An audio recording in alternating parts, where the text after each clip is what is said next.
Zoti Barçi e tha këtë që pak më parë dhe është pjesë e Partisë Demokratike, por unë si qytetar e shikoj që kjo lëvizje ose më saktë ky takim është pozitiv për Partinë Demokratike. Është pozitiv për vetë faktin sepse duke qenë që edhe statuti i Partisë Demokratike lejon që nëse mbledh 15% të firmave të antarësisë mund të legalizohet fraksioni. Dhe zoti Saliani ndoshta në respekt edhe të statutit, doj që të bëj grupimin e tij alternativ për qeverisjen ose po këto janë hipotezat gjitha, mendimet tuaja që sikur ja kërkoni zotit Saliani të bëj një veprim të tillë.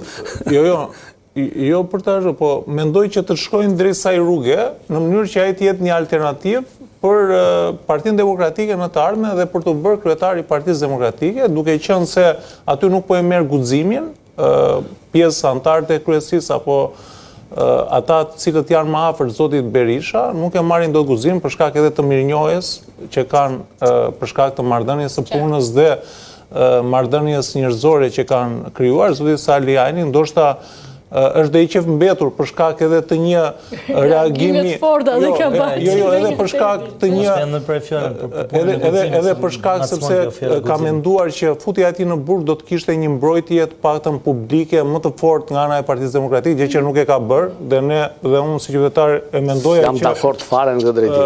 Dhe atë që ka bërë Partia Demokratike për zotin Saliani nuk e ka bërë për asnjë tjetër. Nëse ajo është për të parë sepse ai ja të them unë jam nga dëshmitarët për arsye se duke qenë që e kisha dhe banor të Fierit në ato 9 muajt e tyre të burgut, kam qenë një nga njerëzit e afërt. Jo, e keni bërë ju si unë se kam bërë si Luan.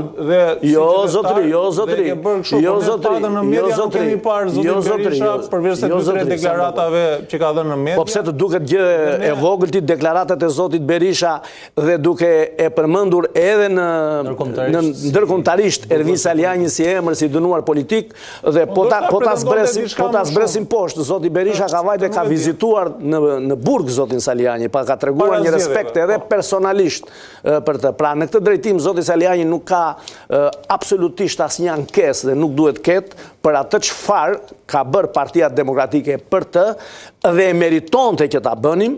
Dhe këtë e them me zë të fortë, e meritonte se ka qenë, e thash në kryet herës, një nga zërat e fuqishëm denoncues të Partia Demokratike, me merita të veçanta zoti Saliani të Partia Demokratike për denoncimet e tij dhe në burg përfundoi si një i burgosur politik për një denoncim që bëri që doli më së e vërtet. Këtë e kemi thënë, do ta themi unë personalisht do ta them gjithmonë pa më të voglin mangësi. Dhe ka dalë në këtë. Kështu që në këtë kuptim, puna është që të bëjmë një analizë jo me ndoshta dhe jo me nëse. Ka denonicimin e Tiranës kurth aty ai, po nëse. Është tjetër muhabet. Nëse do të bëjmë një analizë me ndoshta dhe me nëse, jemi duke paragjykuar vetë zotin Saliani. Nuk e paragjykojmë. Po kjo mbas ai ka dhënë le të themi një motivim më të shumë që ai të dalë edhe të bëjë këtë lëvizje dhe kjo është shumë pozitive. Dhe Veres, ka ambicje, më falë, t'ja fjallën të edhi se nga shumë nga probleme, nga sepse shpesh ne e gjem këtë në për studio,